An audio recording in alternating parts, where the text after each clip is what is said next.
जय हिंद साथियों, नमस्कार। कैसे हो आप सभी? उम्मीद है सब सकुशल होंगे, स्वस्थ होंगे, मस्त होंगे, अपने दिन में व्यस्त होंगे।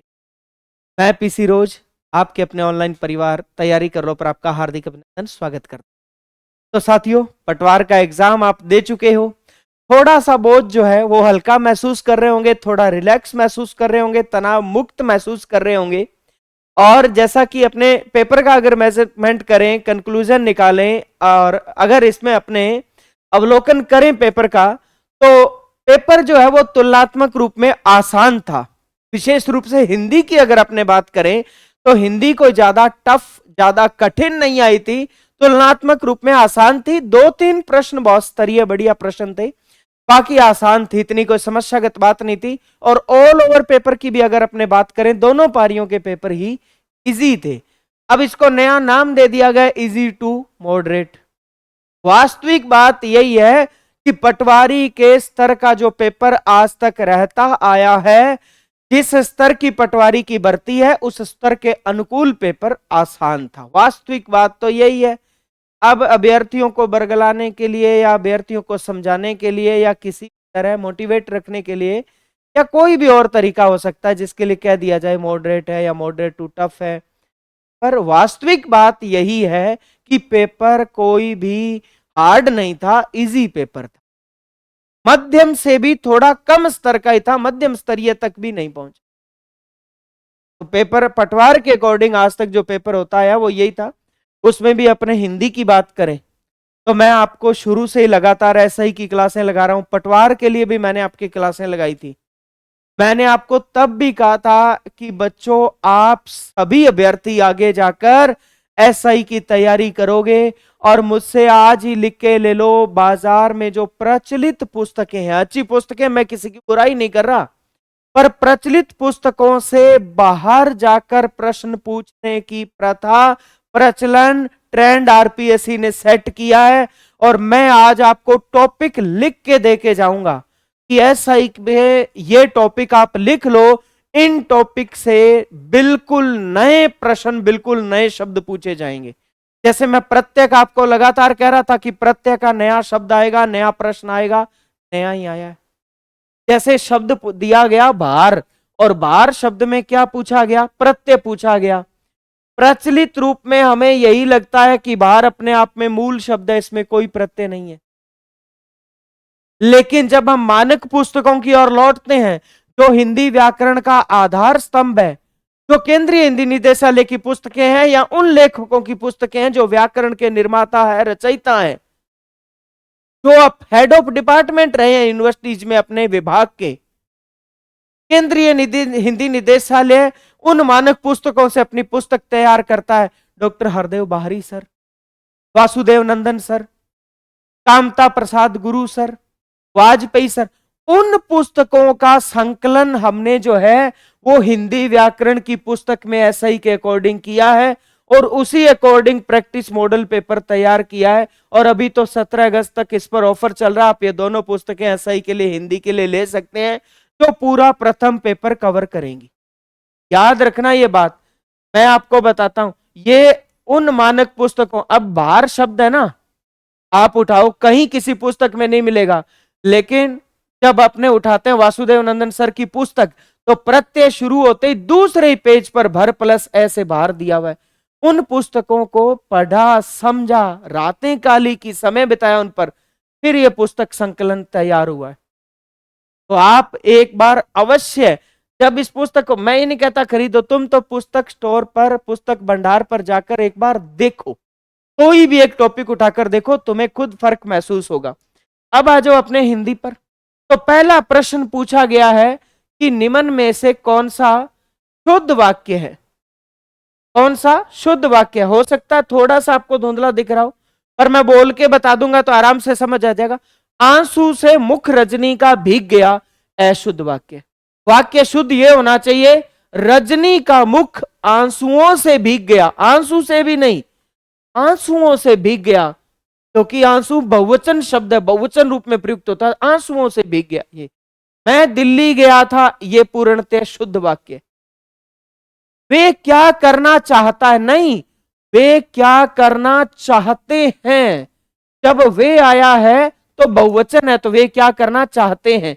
या अगर आप चाहता है ही रखना चाहते हो तो वे की जगह वह करो, एक वचन करो। वह क्या करना चाहता है, वह क्या करना चाहता है, ये।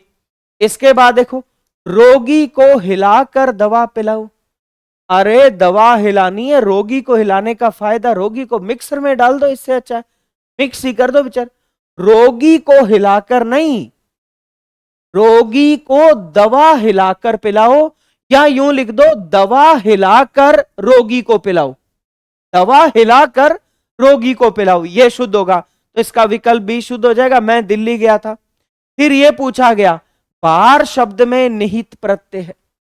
मैं आपको बता रहा हूं बच्चों, मेरी बात याद रखना आप एसआई के लिए, एसआई 2026 या 2025 कह लो आप, इसके लिए एक बात याद रखना, मैं आज ही कह रहा हूं आपको। एक टॉपिक ले लो मुझसे लिख के प्रत्यय, एक टॉपिक मुझसे लिख के ले लो विदेशी शब्द, तत्सम तद्भव देशज विदेशी में से भी विदेशी शब्द। एक मुझसे आप लिख के ले लो मुहावरे लोकोक्ति। कौन सा टॉपिक आपका, मुहावरे लोकोक्ति। और एक है पारिभाषिक शब्दावली। क्या है, पारिभाषिक शब्दावली, पारिभाषिक शब्दावली। और एक वाक्य शुद्धि। एक टॉपिक क्या है, वाक्य शुद्धि। याद रखना, मैं आज ही आपको ये टॉपिक एसआई के लिए लिख के दे रहा हूं। इन टॉपिक के प्रश्न 101% नए आएंगे, 100% नए शब्द आएंगे, इनके प्रचलित शब्दों से बाहर आएंगे, बिल्कुल ही नया शब्द आएंगे। ये लिखने को मैं और भी टॉपिक लिख सकता था, नहीं लिखे। बाकियों में हो सकता है कोई नया आ जाए, प्रचलित आ जाए, मिला जुला मिश्रण। इनके तो लगभग लगभग सभी शब्द नए मिलेंगे आपको, लगभग सभी प्रश्न। जैसे मुहावरे लोकोक्ति के 7 आते हैं ना, आप मुझसे लिख के ले लो 5 या 6 नए मिलेंगे। पारिभाषिक शब्दावली के 8 से 9 प्रश्न आते हैं, नए मिलेंगे। वाक्य शुद्धि के 4 से 5 प्रश्न आते हैं, नए मिलेंगे। विदेशी शब्द के 2 प्रश्न आते हैं, दोनों नए शब्द मिलेंगे आपको। प्रत्यय के 4 प्रश्न आते हैं, 3 प्रश्नों में आपको नए शब्द मिलेंगे, आज ही कह रहा हूं मैं। तो इसलिए मानक पुस्तकों की ओर लौटो, मानक पुस्तकें पढ़ो, या मानक पुस्तकों का संकलन की हुई पुस्तक है अपनी हिंदी व्याकरण की, पढ़िए, आप फर्क समझिए और अच्छी बेहतर तैयारी कीजिए। अब आ जाओ, चौमासा शब्द में कौन सा समास है, द्विगु समास है। 4 मास का या 4 महीनों का समूह क्या कहलाता है, चौमासा कहलाता है। तो चौमासा या चतुर्मास में कौन सा समास हो जाएगा हमारा, द्विगु समास हो जाएगा। इसके बाद अपने आगे बात करें तो शब्द आया उपजाऊ। उपजाऊ का विलोम शब्द पूछा गया, उपार्जन। उपार्जन का अर्थ कमाई होता है, नहीं होगा। उर्वरा, उर्वरा का अर्थ उपजाऊ होता है, नहीं होगा। बंजर होगा, बंजर। उपजाऊ का विलोम क्या होगा, बंजर। आप उपजाऊ कह लो या आप उर्वर कह लो, इसका विलोम शब्द जो है वो क्या होता है, अनुपजाऊ कह लो, अनुर्वर कह लो, ऊसर कह लो। सबसे इंपॉर्टेंट शब्द है ऊसर, ऊसर, या आप कह सकते हो बंजर। ये इनके क्या हो जाएंगे, विलोम शब्द। हाँ, एक टॉपिक में इसमें लिखना भूल गया ना, एक टॉपिक और लिख लो, शब्द युगम। शब्द युगम, इसके 3 से 4 प्रश्न आते हैं, ये भी आपको 100% नहीं मिलेंगे, 100% नहीं। शब्द युगम दिया गया पट और पट्टू। क्या दिया गया, पट और पट्टू दिया गया है। तो ध्यान रखना, पट का अर्थ होता है कपड़ा। पट, चीर, वसन, ये सब कपड़े के पर्यायवाची। तो क्या हो गया, कपड़ा। और ये पट जो होता है जिसमें टै 2 होते हैं, इस पट का अर्थ होता है तख्ता या किवाड़। क्या होता है, तख्ता या किवाड़। तो इसका उत्तर ए हो जाएगा, पट कपड़ा, ये पट, ये तो होता है कपड़ा, और ये पट, ये होता है किवाड़ या तख्ती, आप कह सकते हो। तो इसका उत्तर क्या हो जाएगा, ए। निम्न में से व्यंजन संधि का उदाहरण है, कितना सरल है आप देखो। हिम प्लस आले हिमालय दीर्घ स्वर संधि, नदी प्लस ईश नदीश दीर्घ स्वर संधि, दया प्लस आनंद दयानंद दीर्घ स्वर संधि। लेकिन उत प्लस लेख, देखो तय के नीचे हलंत लगा, अगर प्रथम के अंतिम में हलंत हो तो वह शब्द किसका होता है, व्यंजन संधि का। तो उल्लेख किस शब्द, किस संधि का है, व्यंजन संधि का शब्द है, व्यंजन संधि का। इसके बाद अपने आगे बात करें तो अगला प्रश्न क्या आता है, अगला प्रश्न आ जाता है हमारा कि 36 हो गए ना, ठीक है। इसके बाद 137, जिसकी तुलना न हो सके तो वो अतुलनीय या अतुल्य कहलाता है। जिसकी तुलना नहीं हो सकती वो क्या कहलाता है, अतुलनीय। दादा बड़ा न भैया सबसे बड़ा रुपया, इसकी जगह ये लोकोक्ति भी आती है, बाप बड़ा न भैया सबसे बड़ा रुपया। अर्थात वर्तमान समय में, वर्तमान परिस्थितियों में रुपया ही सब कुछ है, रुपये का ही महत्व सबसे ज्यादा है। आसान, कोई दिक्कत नहीं। इसके बाद देखो अगला, हवा हो जाना। हवा हो जाना मुहावरे का अर्थ है भाग जाना या गायब हो जाना, भाग जाना या गायब हो जाना। फिर इसके बाद पारिभाषिक शब्दावली का प्रश्न आया, शब्द आया रिमाइंडर। रिमाइंडर अनुस्मारक को कहते हैं। अगर आप 4th ग्रेड के अभ्यर्थी हैं, कल को एग्जाम दोगे तो उसमें पत्र लेखन है तो एक अनुस्मारक पत्र होता है, उसको कहते हैं रिमाइंडर लेटर। तो रिमाइंडर, रिमाइंड करवाना, याद करवाना, यानी स्मृति में लाना, अनुस्मारक। तो रिमाइंडर क्या हो जाएगा, अनुस्मारक हो जाएगा। इसके बाद देखो, मैं बार बार जब आपको पढ़ा रहा था मैंने कहा था एक शब्द याद रखना, तो हाँ, एक शब्द होता है ग्रह और एक शब्द होता है गृह। तो ग्रह का अर्थ तो होता है नक्षत्र या तारा, जैसे सूर्य एक ग्रह है यानी एक नक्षत्र है या तारा है। और एक होता है गृह, गृह का अर्थ होता है घर। अब हम तो शब्दों को बोलते समय भी त्रुटि करते हैं, हम इस शब्द को कहते हैं गृह प्रवेश। बच्चों ये शब्द गृह प्रवेश नहीं है, आप रह लगाओ तो रह बोलो, री लगाए तो री बोलो। यहां रह लगा है ना तो रह बोलो ग्रह, यहां री लगा है तो री बोलो गृह। गह के पैर में री है ना तो गह री है गृह। तो ये गृह प्रवेश है, शब्द गृह प्रवेश यानी घर में प्रवेश। अब इसने कहा गृह, गृह का अर्थ क्या होता है, घर। तो इसने कहा घर का पर्यायवाची कौन सा, नहीं है। तो भवन होता है, घर होता है, आलय होता है, नक्षत्र नहीं होता। नक्षत्र तो ग्रह का होता है, तो इसका उत्तर क्या हो जाएगा, नक्षत्र। निम्न में से शुद्ध लिखित शब्द को पहचानिए। तो ये तो अपने तीसरी चौथी से पढ़ते आए, ए नाराम तो री ऋषि, ये तो बेहद आसान सरल शब्द है। शुद्ध शब्द क्या होगा, ऋषि। और मैंने जो है वो अपनी पुस्तक के सारे स्क्रीनशॉट डाले हैं, आप जो है वो तैयारी कर लो कि आशु जी के ट्रिक के दोनों टेलीग्राम पर देखो, एक एक प्रश्न, एक एक शब्द, एक एक विकल्प। ये नहीं है कि अपने जो है संधि के 4 विकल्प हैं तो कोई एक है, चारों विकल्प मिलेंगे आपको हूबहू। पढ़ें आगे। अब इसके बाद अपने आगे बात करें तो अगला एक शब्द आया आत्मोत्सर्ग। तो आत्म प्लस उत्सर्ग से बना है, गुण संधि का शब्द है, गुण संधि का। तो इसका उत्तर क्या हो जाएगा, आत्म प्लस उत्सर्ग। क्या हो जाएगा इसका, आत्म प्लस उत्सर्ग होगा इसका संधि विच्छेद, आत्म प्लस उत्सर्ग। संस्कृत में ध्यान रखना, संस्कृत में तो इसका आत्मन प्लस उत्सर्ग होता, आत्मन प्लस उत्सर्ग। लेकिन हिंदी में हमने अंतिम नय को स्वीकार नहीं किया है।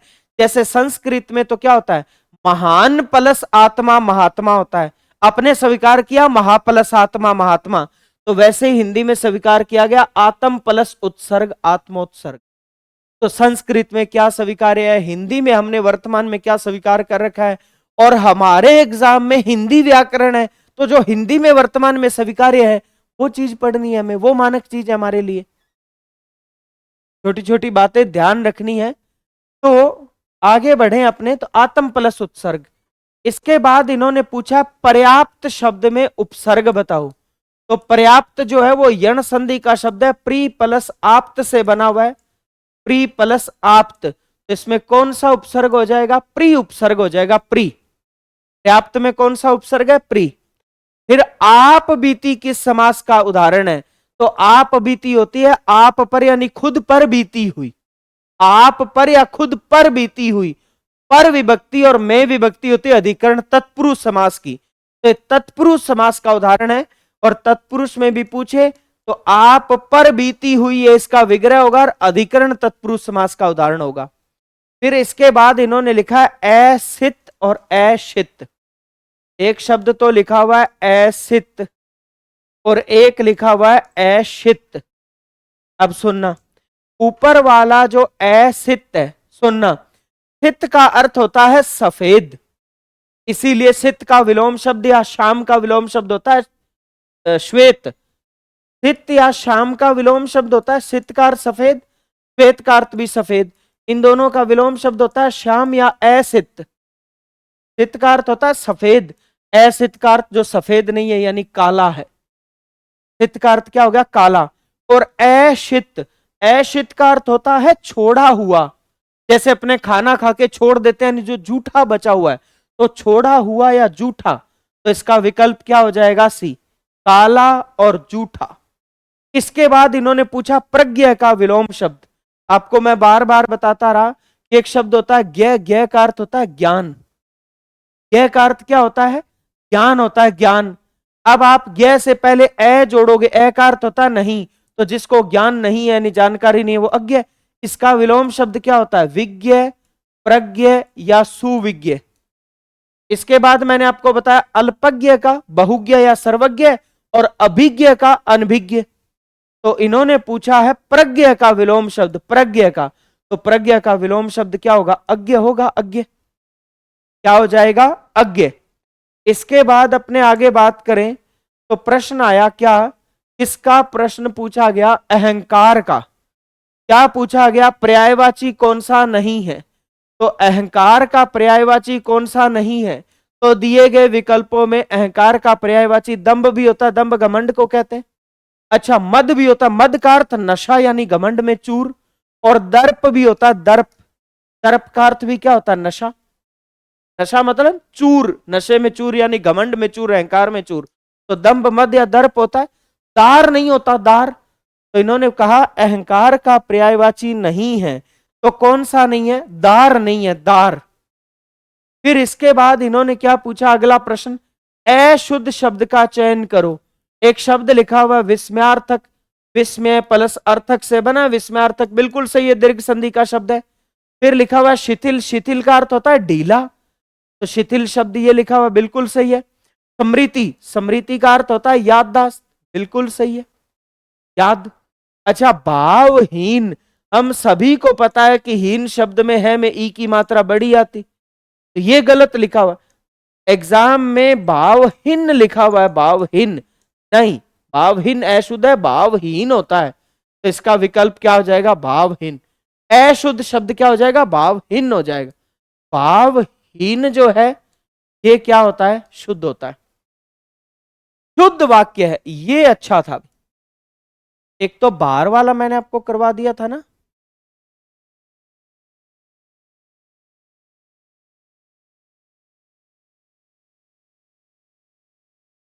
हाँ, ये थोड़ा सा मैं दोबारा रिपीट कर देता हूं कैसे बना। मैं वो समझाने के चक्कर में थोड़ा सा स्किप कर गया। बार जो शब्द है, बार किस से बना हुआ है? बार शब्द बना हुआ भर प्लस अ प्रत्यय से। सुनिए, अ प्रत्यय क्या करता है? प्रथम स्वर को दीर्घ कर देता है हमेशा ही। तो आप ये देखो, पहला वर्ण है ब, ब में स्वर है ए आ में बदलेगा तो ब बा में बदलेगा और शब्द क्या बन जाएगा? बाहर बन जाएगा, बाहर। अब बोलते भर का बाहर से क्या लेना देना है?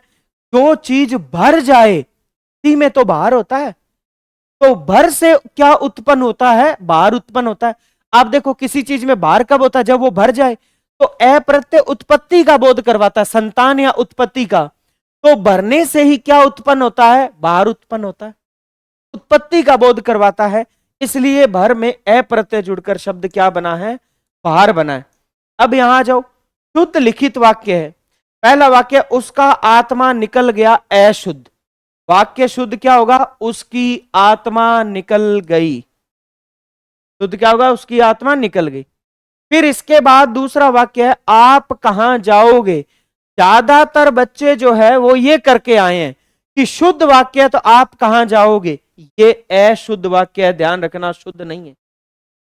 आप लगा हुआ, आप आदर सूचक शब्द है, तो वाक्य शुद्ध होगा आप कहां जाएंगे, जाओगे नहीं, आप कहां जाएंगे, ये शुद्ध होगा।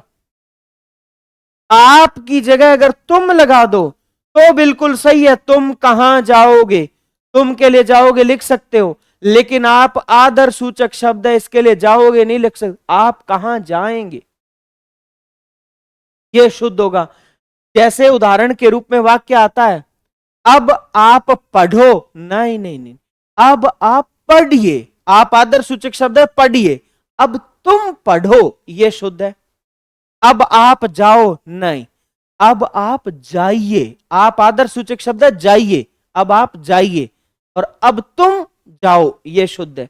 तो इसने क्या लिख रखा है, शुद्ध वाक्य पूछा है, तो आप कहां जाओगे ये शुद्ध नहीं, आप कहां जाएंगे ये शुद्ध। फिर इसके बाद अब 5 बजा है, अशुद्ध। वाक्य शुद्ध होता है अब 5 बजे हैं और तुमने अनेक मृग देखे, ये बिल्कुल शुद्ध वाक्य है। तो इसका डी विकल्प, इसने पूछा शुद्ध वाक्य कौन सा है, तो शुद्ध वाक्य है तुमने अनेक मृग देखे। अगर वो लिखता ना तुमने अनेकों मृग देखे, तब अशुद्ध होता, अनेकों कोई शब्द नहीं होता। एक शब्द होता है एक वचन शब्द है, एक वचन एक, उसका बहुवचन है अनेक। तो जब अनेक अपने आप में बहुवचन है तो उसका और आगे बहुवचन थोड़ी हो जाएगा अनेकों, अनेकों कोई शब्द नहीं होता, अनेक शुद्ध होता है अनेक।